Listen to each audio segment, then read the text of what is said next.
What's up, Digidestins? This is Kyle D, better known as RideMyAvatar, and today we're going to be doing none other than a deck profile for none other than RB-01 plus the starter deck. So without further ado, let's dive into the video and talk about it. So guys, first off, let's get into it. First, we're going to be playing 4 new Koromon. So this new Koromon's really interesting. So when an attack target is switched, this Digimon gets plus 1000 DP until the end of turn.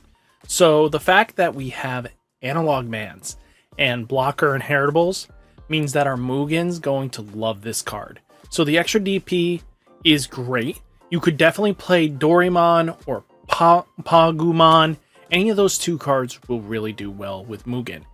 But to me, I think I want to try out this new Koromon because of the ability to hit magic numbers, especially with Balphamon Rage mode that swings for 17s. Sometimes you don't get up to that magic number right away, but now with the new cards we have, we can actually hit these magic numbers and trade and actually intimidate these bigger boss Digimon that would normally climb over us. So I think that's pretty good, and I think having the Koromon is actually going to be quite useful. Next, we do play 4 of the RB-01 SPmon. This SPmon right here says opponent's turn. Well, there's a tamer. This Digimon gets plus 2000 DP. So, as long as there's a tamer on board, plus 2000 DP. I think having the extra DP boost really does help out. And I think we want to see that extra 2000 DP, especially with the Koromon. That means our Mugen's hitting on a defensive turn. How much? How much, boys and girls? So that's 14 on its own. So I think that really does help out. Then we are playing 4 Dorumon. 4 Dorumon, of course. We're not using its on play. It's just in here for that inheritable, that beautiful. When one of your effects places a Digi-Evolution card under this Digimon, gain 1 memory. So same thing with the Doraemon. Usually you wanted these to combo off with each other. But with the new tie in the format, I think we can use tie as our draw. Because sometimes you would deck yourself out in certain circumstances with your, mandatory skill of Chaosdramon X. So now we're just going to guarantee us memory gain. And I think that'll really help out. Next, we are playing 2 Chaosdramon. So just for that inheritable as well, when attacking by trashing 1 Digi-Evolution card with Machine or Cyborg in his trait, you draw 2 cards. And then he's just basically with, the tie itself, and, the SPmon and the Koromon, he can actually block for big numbers. So I think that really does help out if you just promote him up early. But you really don't want to promote him up very early. Next, this might become a 4-of, but I am testing Hoover SPmon. So this card was introduced in RB-01 as well. So on play, when Digivolving, reveal the top card of your opponent's security stack. If it is a Digimon card, gain 1 memory. If it's non-Digimon card, draw a card. Place the reveal card at the top or bottom of your opponent's security stack, and then all turns, while there's a tamer, this Digimon gains blocker, and can't be deleted by your opponent's effects. So it just makes a sticky body that's a blocker on top of it. So I think having him being able to stay on board long term is what we want to see. And I think having Hoover SPmon in the deck might increase to 2, just because that it's a when Digivolving effect 2, so it means he can bridge for a 1 cost. So he kind of just fills in. I do have 2 Numemon just for that 1 cost bridge. And I'm trying to have as little of non-cyborg types in the deck. And Numemon's just that 1 cost bridge that you see it at the right time. Can just be a memory choke going first or anything like that. So that's pretty good. Next, let's get into the new cards of the level 5s. So Metal Greymon from Starter Deck 15. It just has an security plus 1 inheritable, but it is a blocker body. So I think it's not bad. I think this is pretty good. We want to see this. I think having 2 means you get to apply more pressure that way. You can make it so you're a lot more scarier to your opponent. Then we do have 2 Megadramon. So Tamers, 3-cost Tamers still exist in this format. So we want to be able to pop them. And then just 3-cost play cost Digimon are annoying. So having Megadramon be able to pop them as well, inheritable, and for a when Digivolving skill, not bad. I think we like this a lot. Then we do play 2 Metal Tyrannos. This is just because I think, especially in matchups like Shine Greymon, where their tamers go back into security very easily, you can now trash it instead of worrying about stuff like that. So if they leave a body up, you can swing into it, kill it off, and that's how you're going to go about it. Just be able to trash the, Marcus off the board. So that's kind of what you want to do there. Then we do have 2 Metal Greymon from BT-08. So it has a when Digivolving, de-Digivolve 1, and then delete a 3000 DP or less Digimon. But also, while this Digimon has Dragonkin or Machine in its traits, it can attack opponents' unsuspended Digimon. This lets you basically swing into your opponent's Digimon and just handle and control the board. So this is why we play it. Then we do have a DP gain in Metal Greymon. It's just that 3000 DP. Just hits magic numbers. Then we have a 2000 DP. So, just hitting for, 16s or above just really does help out. Then we do play 1 Metal Mama, 1 Metal Tyranno, 1 Androidmon. All 3 of their when Digivolving effects are the same. So basically, revealing top 3, add 1 level 6 Digimon with Machine in its traits from your hand, among them to your hand, trash the remaining, but each one gives blocker, 1 gives reboot, and this one will help you delete one of your opponent's play costs 5 or less. So, helps board control, helps keep things in tempo with what you want to do, and it's not bad. I think it's pretty good, and I like it a lot. Then we do have 1 Volcanomon, just because of his security check ability. That's all he was in there for, an extra security checker, so we can apply more pressure. Then we have 1 of the EX4 Metal Greymon. So basically it's a blocker, and his inheritable is blocker. So that's kind of what we like it for, is being able to just give that blocker inheritable.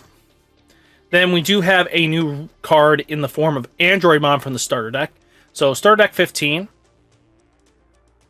When Digivolving, you de-Digivolve one of your opponent's Digimon, and then it gives a reboot inheritable. I think it's pretty good. I think having the reboot, we got rid of the one that would give reboot as the inheritable, and it's a jamming swinger, because sometimes you're not going to want to promote up early unless you can bring down their Digimon.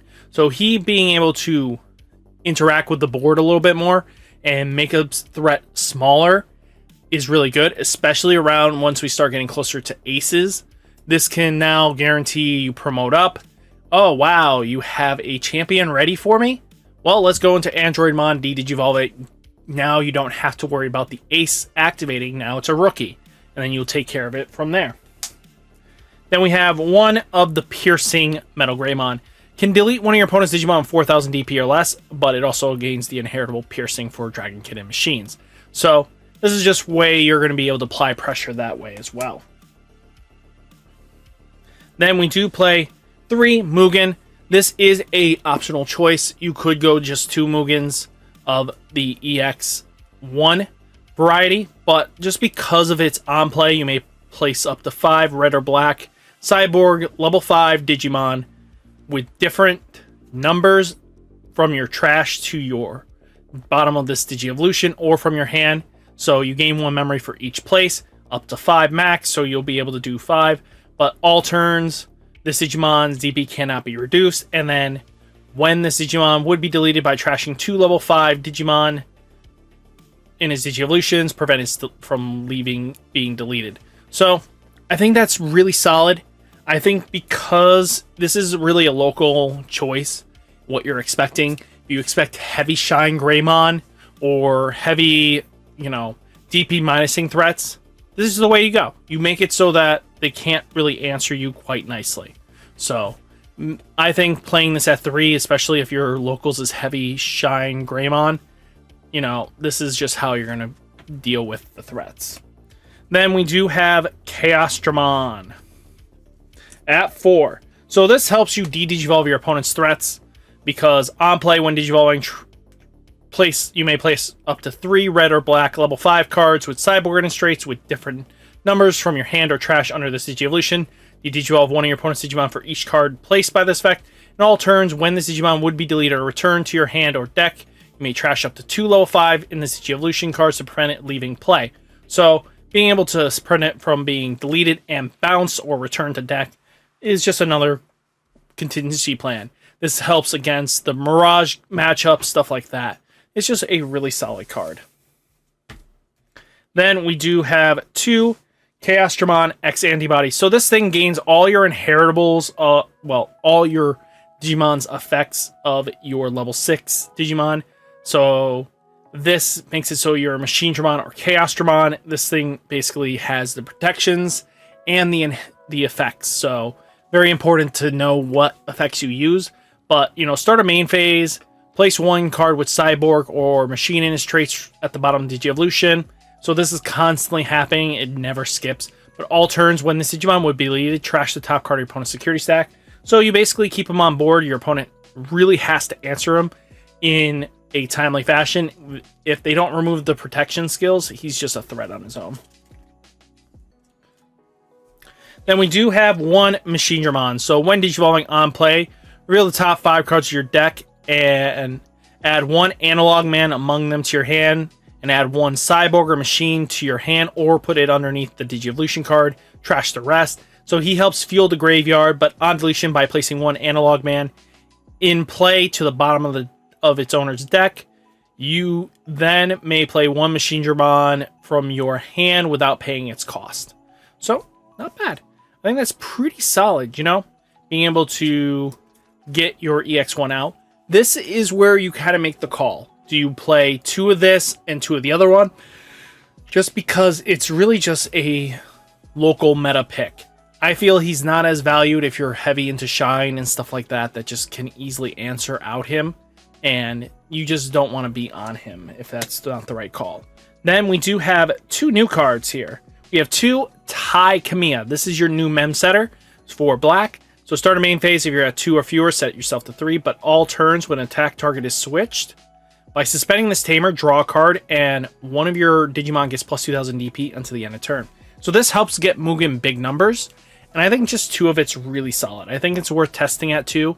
I might bring it down to 1, but I think 2 for right now is really good. We did get rid of the black mem boosts to put in his ties. So that's just going to be the question. Did it actually help? Then we do have 3 Analog Man this time around. So, start of your main phase by trashing 1 level 5 with Cyborg in his traits, gain 1 memory, draw a card.